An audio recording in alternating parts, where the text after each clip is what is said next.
감사합니다. 두 번째 뵙는데도 엄청 반갑네요. 네. 진심으로 축복하고 사랑합니다. 우리 말씀을 보겠습니다. 고린도 후서 4장 7절 말씀 한 절만 보겠습니다. 고린도 후서 4장 7절입니다. 고린도 후서 4장 7절 한 절 말씀 함께 읽으실까요? 오늘은 우리가 이 보배를 질그릇에 가졌으니 이는 심히 큰 능력은 하나님께 있고 우리에게 있지 아니함을 알게 하려 함이라. 아멘.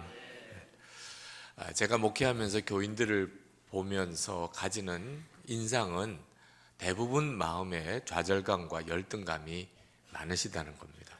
특히 신앙생활에 있어서도 그러세요. 왜 나는 이 정도밖에 안 될까? 왜 하나님은 내게 큰 능력을 주시지 않나?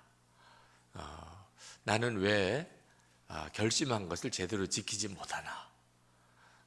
이번 특별 새벽 기도에 오신 분들도 많으시겠는데 왜 나는 평소에 이렇게 새벽 기도를 못할까? 큐티도 못하고 성경도 제대로 못 읽고 전도도 못하고 맨 그런 생각을 가지고 사시는 성도들이 많으세요. 그런데 성경을 가만히 읽어보니까 이것도 못하고 저것도 못하고 저것도 안 되고 하는 것은 전혀 걱정거리가 아니라는 사실. 왜냐하면 성경은 우리를 그냥 질그릇이라고 말씀하셨거든요. 그래서 그릇 중에도 그냥 막 쓰는 그릇, 깨져도 상관이 없는 거, 그런 게 질그릇이에요. 그러니까 성경은 분명히 우리를 그냥 질그릇이라고 하셨으니 내가 이것도 못하고 저것도 안 되는 존재라는 것을 그냥 받아들이면 되는데 그걸 못 받아들이는 거예요. 자기가 부족한 게 많고 약하고 못나고 무능한 것을 못 받아들이는 것. 그냥 받아들이면 되는데 여러분 이미 여러분들이 여러분의 질그릇 같은 것을 받아들이기 때문에 아무 문제가 없이 잘 살고 있는 게 있어요. 여러분 오늘 새벽에 나오실 때 다 세수하고 나오셨죠? 네. 보니까 다 그래 보이세요. 네. 참 이 새벽에 다 깔끔하게 나오셨어요. 눈곱 낀 분 한 분도 없으세요. 근데 새벽에 이렇게 세수하실 때 막 속상하셨나요? 나는 왜 오늘도 이렇게 씻어야 되나? 어제도 씻었는데, 잘 때도 씻었는데, 나는 왜 이렇게 자고 나면 또 씻어야 되나? 이런 탄식을 하신 분은 아무도 없을 거예요. 그냥 새벽에 일어나서 저절로 그냥 세면대 가서 세수하고 그러고 나오셨잖아요. 왜? 받아들이고 있으니까 나는 계속 이렇게 더러워지고 있어. 내 몸은 계속 평생 죽을 때까지 아침 저녁으로 씻어야 돼.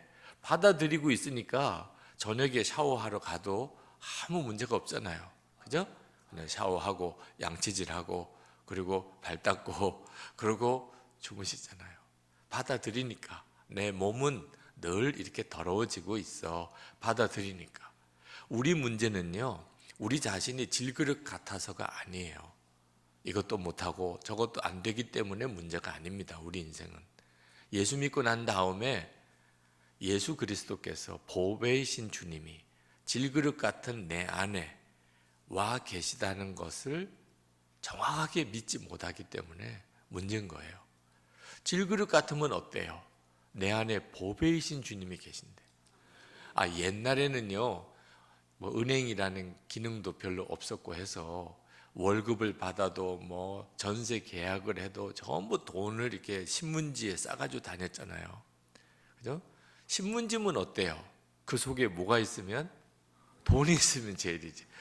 그 뭉치가 얼마나 든든해요. 돈 뭉치를 이렇게 싸가지고. 그 포장은 할 수 없이 포장지가 별로 없었던 시절이라 신문지에다가 둘둘 말았어요. 우리가 꼭 그렇다니까. 우리 모습은 질그릇 같지만 내 안에 담긴 분이 보배이신 주님이신 것을 아는 사람은 세상에 갈등 느끼고 열등감 느낄 이유가 뭐 있어요? 결국 예수님은 내 안에 계신 주님은 모르고 나 자신의 질그릇 같은 것만 보이니 그러니까 속상하고 억울하고 열등감 생기고, 교회 안에 시험 생기는 원인을 가만히 따져보니까 전부 열등감 때문이에요. 나 무시했다, 내 말 안 들었다, 나 따돌렸다, 다 그 문제 때문에 일어나는 시험들이더라고요. 진 다니엘이라고 YM의 아주 유명한 사역자가 계신데, 그 진 다니엘 여사가 아주 어려서 10대 때 성령에 굉장히 강한 은사 체험을 했습니다. 그래서 그는 10대 때부터 벌써 부흥사였어요. 은사 사역자였습니다. 당연히 신학교 갔죠. 주의 종이 되려고. 근데 신학교 가서 너무 과로하다 보니 은사 집회도 해야 되고 공부도 해야 되고 결국 쓰러졌어요. 병원에 입원을 했는데 마음에 큰 낙심이 왔습니다. 하나님은 능력의 하나님이신데 왜 나를 지켜주지 않으시나? 다 주의 일 하려고 열심히 한 건데 왜 하나님이 나를 이렇게 병원에 입원하게 하시나? 그래서 마음에 하나님이 자기를 버리신 것 같은 거예요. 하나님이 나와 같이 계시다면 이럴 리가 없는데. 그러고 있는데 병원에 누가 찾아왔어요. 전혀 모르던 자매가 찾아와서 하나님이 기도하는데 너를 생각나게 하고 너에게 찾아와서 말을 전해주고 가라고 하신다는 거예요. 그래서 무슨 말이냐고 그랬더니 성경을 읽어줘요. 골로새서 1장 26절 27절인데 제가 읽어드리겠습니다. 이 비밀은 만세와 만대로부터 감추어졌던 것인데 이제는 그의 성도들에게 나타났고 하나님이 그들로 하여금 이 비밀의 영광이 이방인 가운데 얼마나 풍성한지를 알게 하려 하심이라. 이 비밀은 너희 안에 계신 그리스도시니 곧 영광의 소망이니라. 그 말씀을 읽고는 하나님께서 너에게 전해주래. 내 안에 계신 그리스도니. 그러고는 갔어요. 아니, 진 다니엘이 깜짝 놀랐어요.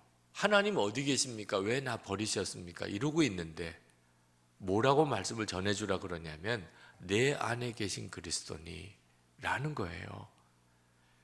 그래서 그럼 내 안에 계시다는 말이야 지금? 전혀 정말 그 생각은 해본 적이 없었거든요.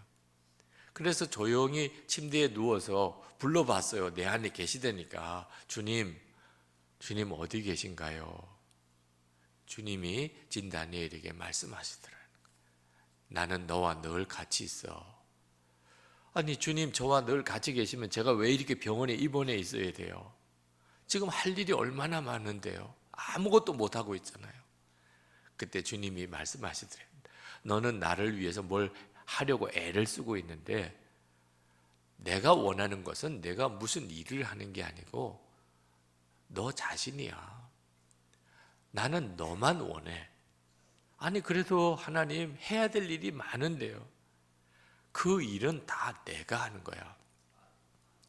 너가 안 해도 내가 다 할 수 있어. 너는 그저 너가 할 수 있는 것만 하면 충분해. 너는 나와 함께 그렇게 함께 있는 것이 그렇게 만족스럽지 않니? 그러시는 겁니다. 그래서 진 다니엘이 생각해 봤어요. 나는 아무것도 지금 할 수가 없는데 주님은 내가 할 수 있는 것만 하면 된다니.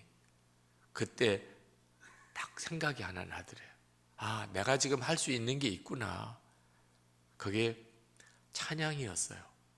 침대에 누워서 여기서 찬양할 수 있지. 그래서 혼자서 주님을 생각하며 찬양을 이렇게 부르기 시작을 했는데 엄청난 주님의 임재의 은혜를 경험을 했습니다. 그가 이렇게 썼어요. 몸은 비록 쇠약하여져 있었지만 나는 예수님을 경배하였다. 그렇게 했을 때 나는 더 이상 외롭지도 또한 공허하지도 않음을 깨달았다. 며칠 동안 나는 주님의 임재하심과 영광이 내 위로 흘러넘치는 것을 느꼈다. 마치 먼 곳에 떠났다가 다시 돌아온 좋은 느낌이었다. 나는 격려를 받고 용납받았으며 사랑받았다. 그분은 내 영을 소생시키시고 내 구원의 기쁨을 새롭게 하셨다. 진 다니엘 여사가 예수 그리스도께서 자기와 함께 계신 것, 내 안에 계신 것을 명확하게 깨닫는 그 눈이 뜨이는 사건이었습니다. 여러분, 복음의 비밀이 성경에 기록되어져 있어요. 골로새서 1장 27절에 내 안에 계신 그리스도시니, 이것이 영광의 복음이에요. 우리 안에 계신 그리스도, 이게 복음의 비밀이에요. 안타깝게도 이걸 모르는 사람은 없어요. 예수님이 어디 계시냐 그러면 다 내 안에 계시다고들 해요. 그런데 실제로 그것을 정말 믿고 주님이 내 안에 계시니까 내가 부족하면 무슨 문제야? 내가 모자라면 무슨 상관이 있어? 예수님이 내 안에 계신데, 이런 충만한 기쁨이 있는 성도가 너무 드물다는 겁니다. 사실은 우리는요, 감격스러운, 정말 매일 놀랄 만한 일들 속에 살아요. 김정훈 교수라고 심리학자입니다. 이분이 방송인이신데 그분이 강의 중에 이런 말씀을 하더라고요. 동물과 사람이 다른 점이 뭔가? 사람은 태어나면서부터 감탄을 먹고 자란다는 거예요. 동물은 그렇지 않다는 거예요. 여러분, 실제로 우리가 아기가 태어나면 어떻게 해요? 야, 너 얼마나 잘생겼는지 모르겠다. 얼마나 이뻐요. 우리 애가요, 이제 옹알이를 시작을 했어요. 이제 걷기 시작해. 똥을 싸도요, 온 식구들이 와서 다 들여다보고, 야, 잘 쌌네. 이렇게 자란다니까, 우리 사람이. 그러니까 어려서부터 그렇게 칭찬 듣고, 제가 엘리베이터 타고 애기 아는 부모들 보면요, 자기 애가 세상에서 제일 이쁜 애예요. 제일 똑똑한 애라고 그렇게 여기는 게 얼굴에 역력해요. 그래서 목사님 보세요, 얼마나 이뻐요. 그럼 제가 보기에는 똑같아요. 이 애나 저 애나 다 똑같아요. 그런데 그 부모 얼굴을 보면 그렇게 말을 못해요. 진짜 똑똑하게 생겼네요. 정말 이쁘네요. 그러면 또 진짜인 줄 알아요. 목사님, 그렇죠. 이런 감탄을 다 여러분들이 받고 자랐다니까요. 그래서 사람이 되는 거예요. 여러분, 강아지가 태어났는데 그 개 어미가, 야, 너는 장군감이다, 너는 어쩌면 이렇게 잘생겼니, 이렇게 하는 어미 개 봤습니까? 그냥 젖 줄 때까지 젖 주다가 때 지나면 매정하게 내차버리잖아요. 동물은 그렇게 자라요. 근데 사람은 달라요. 근데 문제는 이런 감탄을 너무 어려서 끝내버린다는 겁니다. 여러분, 요즘에 사춘기 아이 기르시는 부모님들, 요즘도 감탄이 되십니까? 감탄할 게 있어야 감탄하죠. 이제는 짜증만 나, 아주. 그러니까 아이가 비틀어지는 거예요. 감탄을 먹고 자라는 건데, 사람은 어느 순간부터 엄마가 야단만 치고 지적하고 그러니 막 오그라드는 거죠. 여러분, 여러분의 우리 청년들, 청소년들도 와 있는데, 여러분 부모님을 보면 감탄이 되십니까? 감탄이 되어야 감탄하죠. 그러니까 가정에 문제가 생기는 거예요. 자녀는 부모에게 감탄 안 하고 부모는 자녀에게 감탄 안 하고, 부부 사이에 남편 보시면 감탄이 되십니까? 짜증만 나요. 하여튼 보이면 짜증나고 안 보이면 걱정되고, 그게 남편이에요. 아내를 보면 감탄이 되십니까? 이러니 문제가 되는 거예요. 감탄을 먹고 서로 살게 되어 있는 게 사람인데, 어느 순간부터 가족끼리도 더 이상 감탄이 없어져 버렸으니 점점점 이제 다 메말라지는 거예요. 그래서 그 김정은 교수님이 감탄할 게 없어도 감탄하라, 그러면 바뀐다는 거예요. 그분의 강의 요지는. 그러면서 자기 이야기를 해요. 자기가 처음에 방송에 출연 교섭을 받을 때 자기는 영 방송인으로서 잘할 자신이 없었대요. 근데 PD가 하는 이야기가 잘하게 돼 있다는 겁니다. 다 준비해 놨다는 거예요. 무슨 준비를, 강의 잘하는 건 내가 하는 건데 무슨 준비를 했나 싶어서 첫 번째 스튜디오에 갔더니 아줌마가 한 열 몇 명 앉아 있더래요. 그분들이 이제 그 방송에 나오는 방청객입니다. 그리고 자기가 이제 그 앞에서 강의를 하는 거예요. 근데 참 이상하죠. 자기가 무슨 말만 하면 까르르 웃고 무슨 말만 하면 막 박수를 치고 리액션이 엄청 강해요. 나 다른 데서는 이런 적이 없었는데 왜 그런가 하고 봤더니 뒤에서 PD가 막 손을 올리고 막 이렇게 하면 그 한 열 몇 명 아르바이트로 오신 분들이에요. 그분들은 그거 하고 돈 받아 가시는 분들이에요.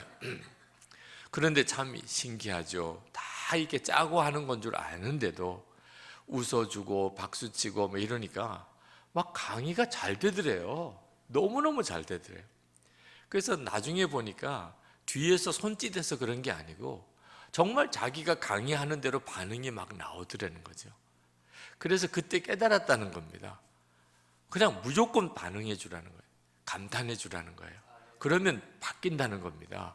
남편에게도 아내에게도 좀 토 나올 것 같아도 정말 토할 것 같아도 잘해주라는 거예요. 당신처럼 멋있는 사람 없어. 당신 정말 너무 이뻐. 이렇게 해주라는 거예요. 근데 제가 그 말씀을 쭉 들으면서 한편 일리가 있다고 생각하면서도 우리 예수 믿는 우리는요, 억지로 감탄할 이유가 없어요. 진짜 감탄할 것으로 사니까. 우리 안에 예수님이 계시다니까요. 남편을 볼 때마다 신기하잖아요. 어떻게 저 작자 안에 예수님이 계실 수 있어요? 아니, 우리 주님도 대단하시지. 어떻게 저 사람 안에 들어가 계실 수 있냐 말이에요. 근데 예수님이 계시니까 이렇게 교회도 나오는 거니 매일 놀랄 일이죠. 매일. 그죠? 남편도 아내를 볼 때마다 그렇죠. 한 성질하는 아내잖아요. 그런데도 어떻게 주님은 떠나지 않으시고 계속 계시냐 말이에요. 저 아내 속에. 애들 볼 때마다 신기하잖아요. 야, 어떻게 너 안에 예수님이 계시냐. 그러니 주님 바라보면 놀랄 일밖에 없어요. 교인들끼리도 안 그래요? 아니, 어떻게 당신 안에 주님이 계시냐. 말은 그렇게 하면 안 되지만, 그죠? 교회 온 거 보면 참 주의 역사잖아요. 그러니 볼 때마다 감탄이 되고 볼 때마다 감격스럽고, 그렇죠. 이 눈이 뜨여야 한다는 거예요. 주님이 내 안에 계시고 그리고 성도들 안에 있고 우리 가족들 안에 주님이 함께 계신 것이 얼마나 놀라운 일인가. 그거 성도들에게 눈뜨게 하려고 매일 주님을 바라보는 생활을 하십시오. 그러면서 그것을 일기로 쓰십시오. 오늘 내가 얼마나 주님을 바라보고 살았나 하고 일기를 쓰게 해드렸어요. 여러분, 가계부 써요, 안 써요? 쪽지라도 써요, 그죠? 누구한테 돈 빌려주고 나면 그거 어디다 기록해요, 안 해요? 그거 받아야 되니까 돈 빌려준 거 잊어버리면 큰일이잖아요. 아니, 돈이 중요해요? 예수님이 중요해요?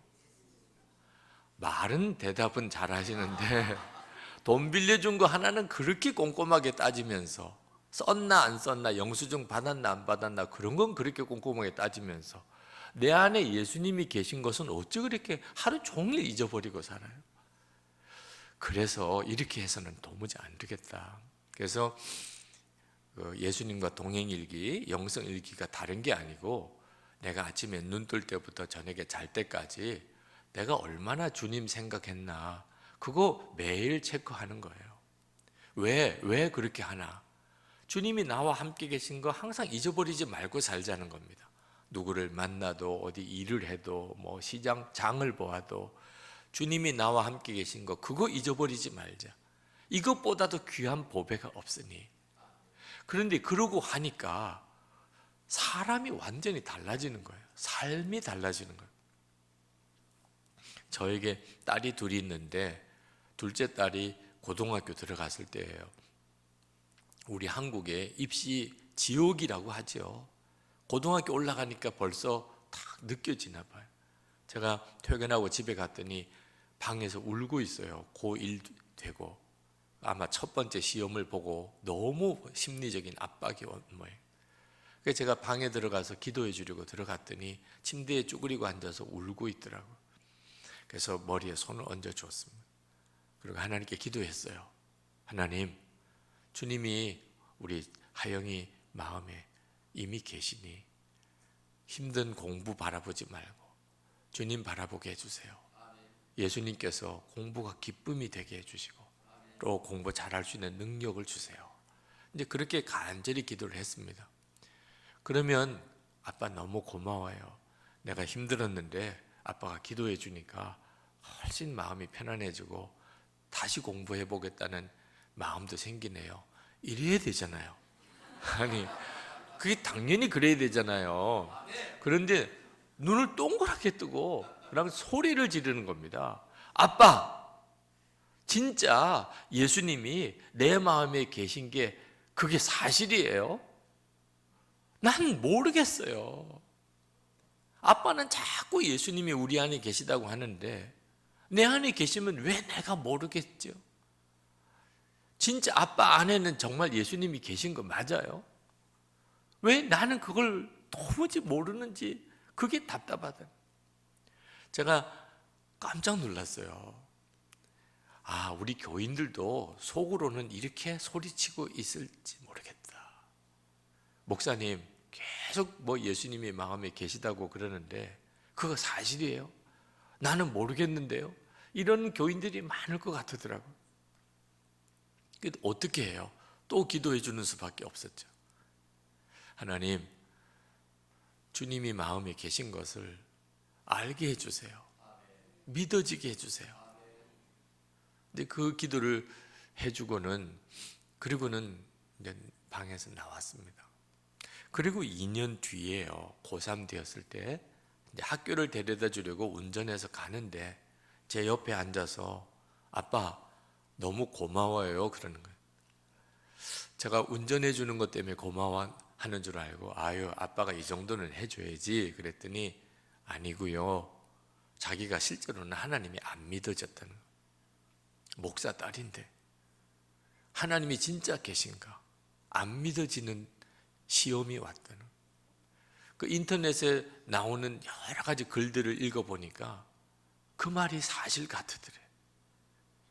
그런데 하나님이 안 계시다고 결론을 또 못 내리겠더래.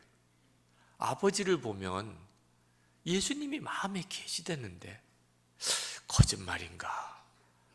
그런 것 같지는 않은데 예수님이 마음에 계시다면 하나님이 계신 거잖아요. 그래서 자기가 안 계시다고도 못하고 계시다고도 못하고 그렇게 지냈다는 겁니다. 고등학교 시절을. 전혀 그럴 줄 몰랐어요. 그런데 고3이 되고 난 다음부터 그때 그 해에 2011년입니다.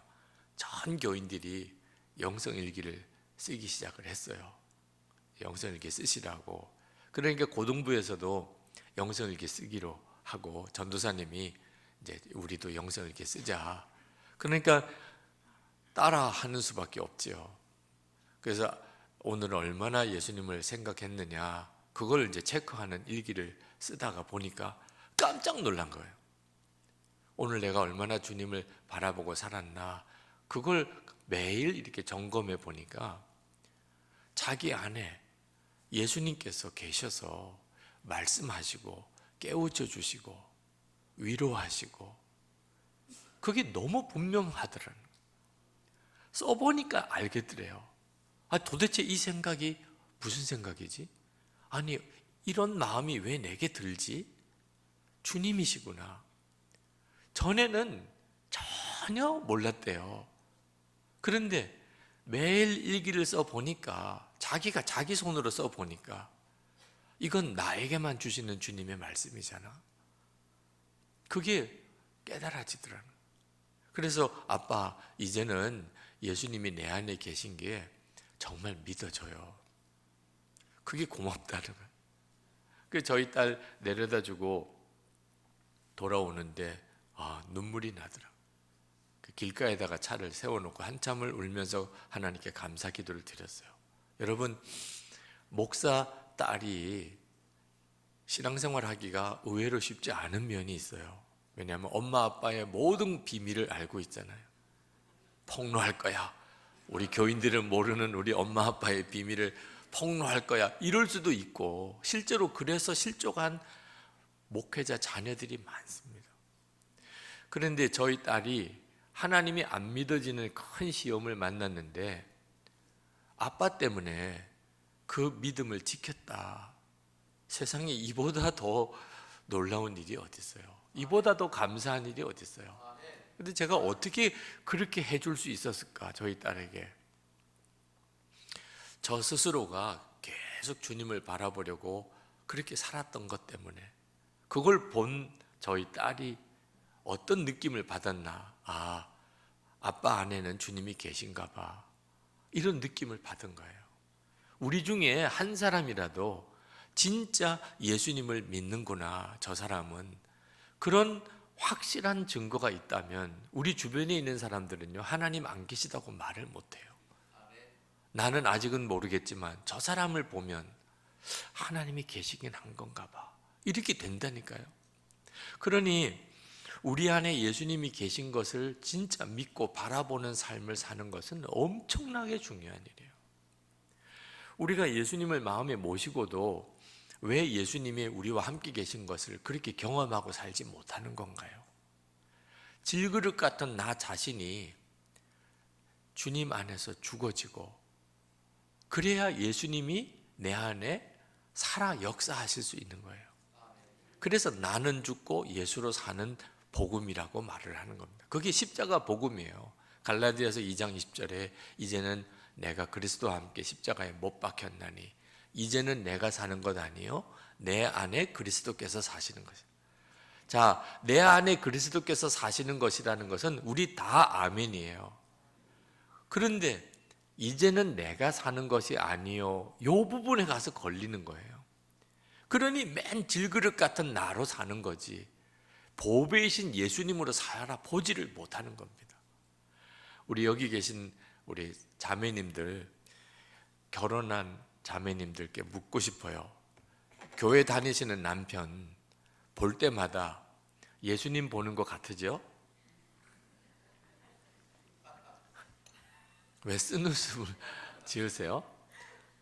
아니, 남편 되시는 분들 이게 도대체 어떻게 된 일이에요?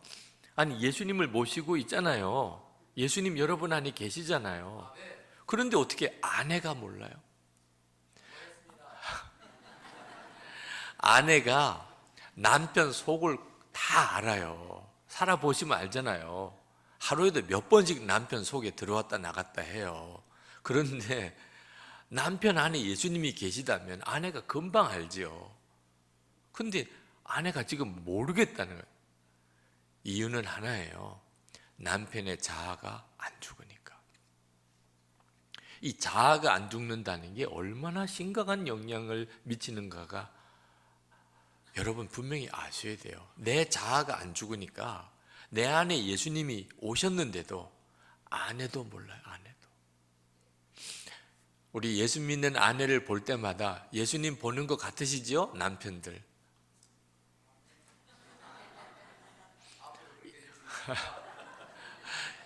이 따금 아멘 하시는 소리가 이때는 나와요. 자매들한테 물어볼 때는 전혀 대답을 못 하다가도 남편들한테 물으면 아멘이 이따금 나오는데 이 가정의 평화를 위해서는 아멘을 안 할 수가 없으시다고 그래요. 옆에 앉아서 아멘 하나 안 하나 듣고 있는데 어떻게 아멘을 안 할 수가 있냐 이런 분위기도 있으시더라고요. 자, 우리 여자분들도 한번 생각해 보셔야 돼요. 예수님 내 안에 계시잖아요. 그러니까 이렇게 열심히 새벽 기도도 나와서 기도하고 하잖아요. 주님이 아니라면 어떻게 이걸 설명할 수 있어요? 그런데 남편이 내 안에 예수님이 계신 걸 모른다. 나를 보면 예수님 보는 것 같지 않다. 이게 왜 이러지요? 내 자아가 안 죽으니까. 그러니까 예수님 모시고 살아도 남편도 몰라요. 부모가 예수님 모시고 살아도 자녀가 몰라요. 왜? 엄마 아빠가 안 죽으면 예수님 모시고 살아도 자녀가 몰라요. 내가 예수님 모시고 살아도 부모가 몰라요. 내 자아가 안 죽으니까. 그러니까 질그릇 같은 내가 문제가 아니고 진짜 나 죽고 예수로 사는 그 십자가 복음으로 살지 않으니 문제인 거죠.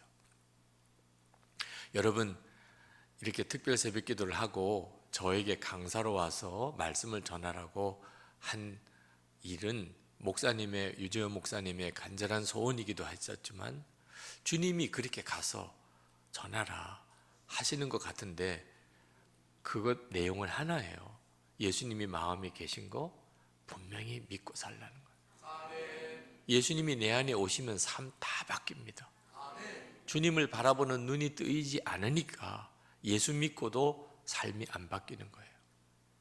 가족들도 나를 신뢰를 못해요. 저 사람이 진짜 예수 믿는 사람인가? 이유는 내 삶이 안 바뀌니까. 많은 분들이 고민해요. 목사님, 예수 믿어도 삶이 안 바뀌네요. 그건요, 진짜 예수님을 마음에 영접한 것을 아직도 못 믿는 거예요. 여러분, 우리 유재호 목사님이 신방 오시면 너무 좋지요.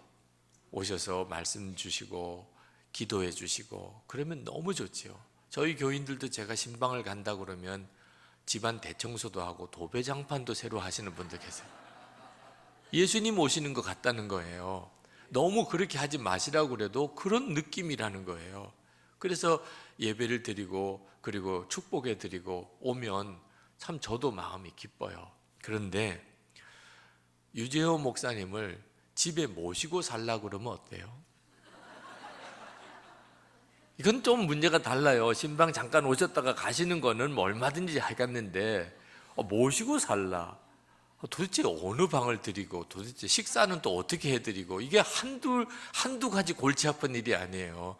담임 목사님 모시고 살라. 앞이 캄캄해지시는 분들이 있으실 거예요. 그런데 한 가지 분명한 효과는 있을 거예요. 담임 목사님 모시고 살면 집안이 완전히 달라져요. 그렇죠? 어떻게 지금처럼 살아요. 그래도 청소도 깨끗하게 해놓고 매일 가정예배 드리고 그죠? 무슨 TV 연속극 드라마 뭐 어떻게 봐요. 목사님 모시고 사는데 그죠? 아니 담임 목사님만 집에 모시고 살아도 사람이 완전히 달라지고 생활이 완전히 달라질 게 뻔하다면 예수님이 내 마음에 진짜 오셨다는 걸 믿는다면 아니 담임 목사님도 귀하지만 예수님하고 어떻게 비교가 돼요? 근데 그 예수님이 우리 집에 와 계신 정도가 아니고 내 마음에 오셨다니까. 그런데 무슨 성질을 내고 화를 내고 누구를 미워하고 무슨 말 안 되는 음란한 죄에 탐욕을 가질 수도 있어요. 이건 마음까지도 완전히 바뀌는 거예요. 주님이 기뻐하지 않는 마음을 어떻게 품어요? 예수님을 내 마음에 영접을 했는데 주님이 지금 내 안에 계신데 그러니 예수님을 진짜 영접한 사람은 삶이 안 바뀔 수가 없어요. 불법을 행할 수도 없어요. 이게 가장 중요한 문제예요. 저에게 있어서 여러분에게 있어서 가장 중요한 문제. 내 안에 오신 예수 그리스도. 근데 그분을 어떻게 바라보고 사나? 그래서 매일 일기를 쓰고 그 일기를 그냥 쓰라 그러면 조용히 쓰다가 또 조용히 끝내요. 누구도 몰라. 일기를 쓰기 시작했는지 일기를 끝냈는지 누구도 몰라. 그러니 어떻게 하면 좋을까? 그래서 그룹을 지어드렸어요. 우리 순복음교회 같으면 구역 안에 식구들이 다 함께 일기를 쓰시도록.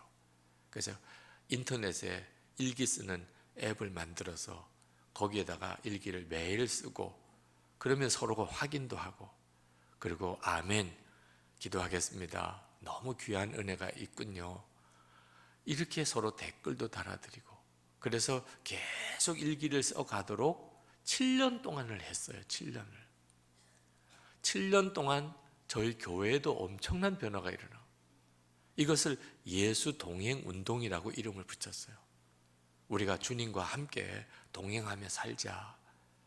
그래서 한국 교회 안에 그래서 유재호 목사님도 알게 된 겁니다. 그리고 중국에, 일본에, 지금 미국에 계속 해외 교회들 주님이 이 운동을 막 전하게 하세요. 우리에게 있어서 가장 중요한 기본이 예수님 마음에 모시고 주님과 동행하고 사는 거니까 거기서부터 하나님이 우리의 삶 속에 복이 되게 하시고 은사의 역사도 이루시고 하나님의 영광의 교회를 든든히 세우시고 영혼도 구원하시고 하시는 거거든요. 그 다 주님이 하시는 거예요. 내 안에 오신 주님이 하시는 거예요. 지금 이 시간에 여러분의 마음에 나는 얼마나 주님과 친밀한가 하는 것을 한번 점검해 보세요. 여러분 서점에 가면 거기에 그 책 하나가 나와 있는데요. 나의 하루라는 제목의 책입니다. 기독교 서적에 가면 그 하용조 목사님 아시죠? 온누리교회 담임 목사님 하용조 목사님의 청년 시절 일기예요. 1968년 8월부터 23 나이에 폐결핵 요양소에서 1년을 살았어요. 우리 조영기 목사님도 폐결핵을 앓으셨다 그러는데 하용조 목사님도 23살 때 1968년 그 당시 때 폐결핵이면 사형선고나 마찬가지.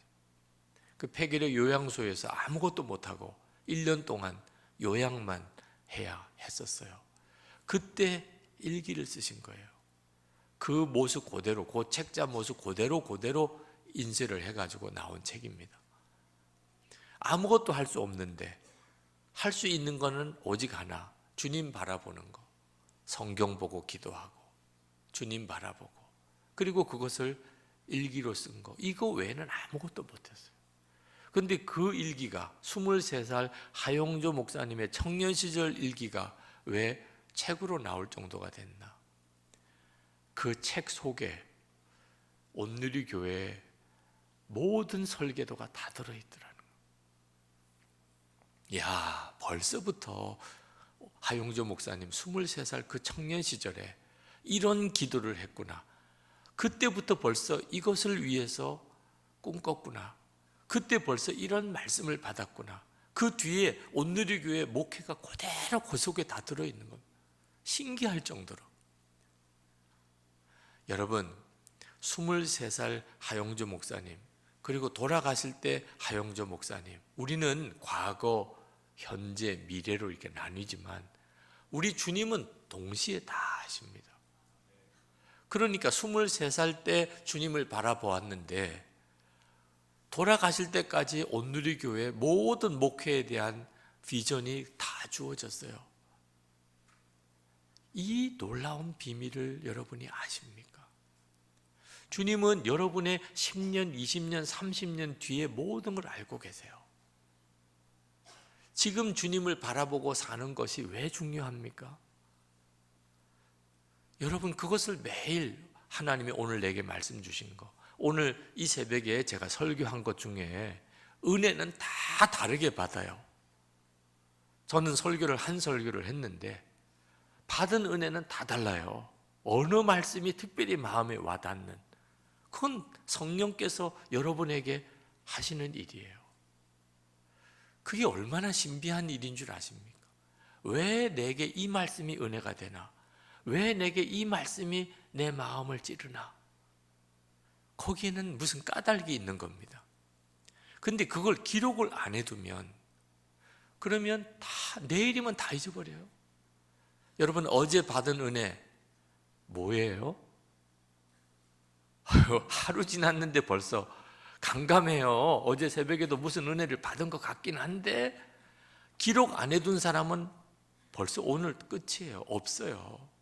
그런데 어제 내가 이런 은혜를 받았구나 하고 집에 가서 한 줄이라도 써놓으신 분은요, 오늘 들춰보면 맞아, 그래, 어제 주님이 내게 이런 말씀을 주셨지.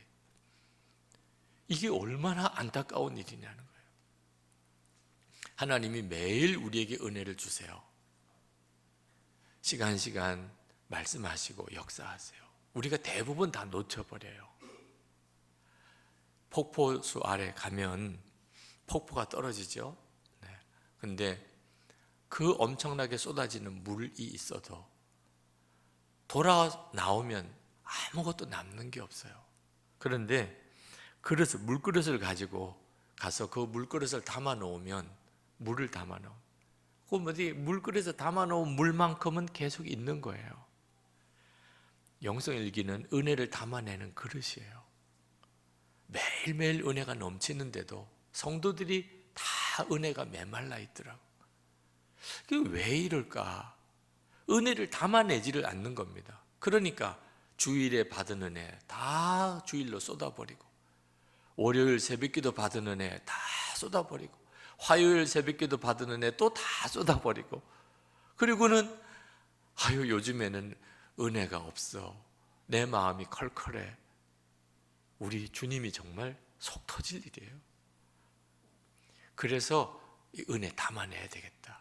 그래서 매일 저녁에 그날 오늘 내게 무슨 은혜 주셨나, 그걸 기록해 보시면 비로소 이제 눈 뜨게 됩니다. 하나님이 내 인생을 10년, 20년 뒤에 이렇게 이끌어 가시려고 하시는구나. 늘 깨닫게 하시고 늘 도전하시는 게 무엇이구나 하는 걸 알게 됩니다. 오늘 새벽에 우리 정말 붙잡을 것은 내 안에 보배이신 주님이 와 계시다는 것.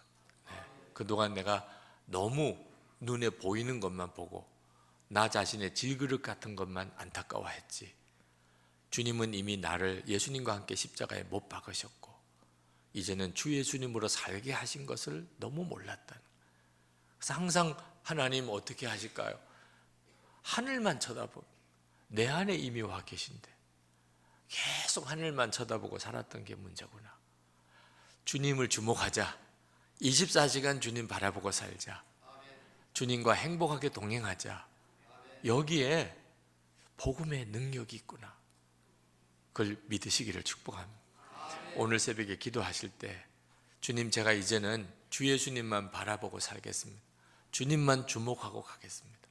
혹시 이 교회에 영성일기를 쓰는 그룹이 생긴다면 여러분이 제일 첫 번째 그룹이 꼭 되어보세요.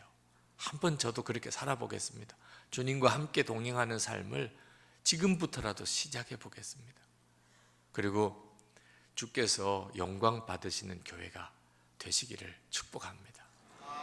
이 시간에 우리 기도하고 뜨겁게 마음으로 기도하고 돌아가시겠는데, 여러분 어제도 우리 찬양하고 우리 기도했는데, 내 안에 계신 주님, 그 주님이 나의 왕이시죠. 오늘 찬양하실 때는 여러분의 마음에 진정한 고백을 담으세요. 주님, 내 가정생활, 내 직장생활, 내 개인적으로 어디를 걸어가고 차를 타고 오고 가는 모든 순간에도 예수님은 당연히 왕이죠.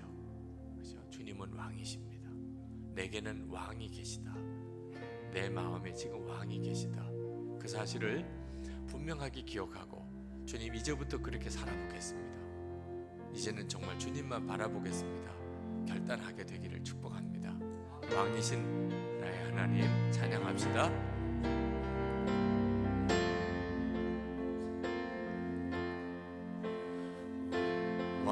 왕이신 나의 하나님,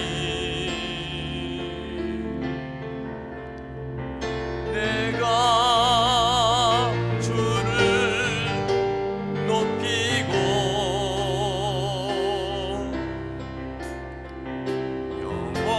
영원히 주의 이름을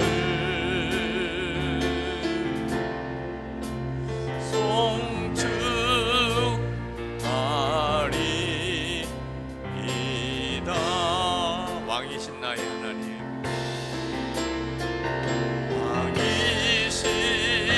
나의 하나님,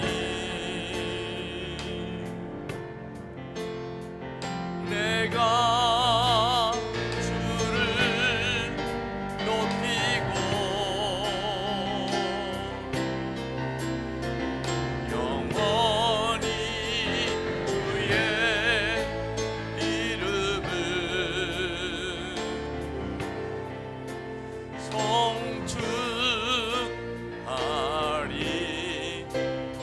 송축하리이다. 우리 주여 세 번 부르짖고 기도합시다. 주여, 주여.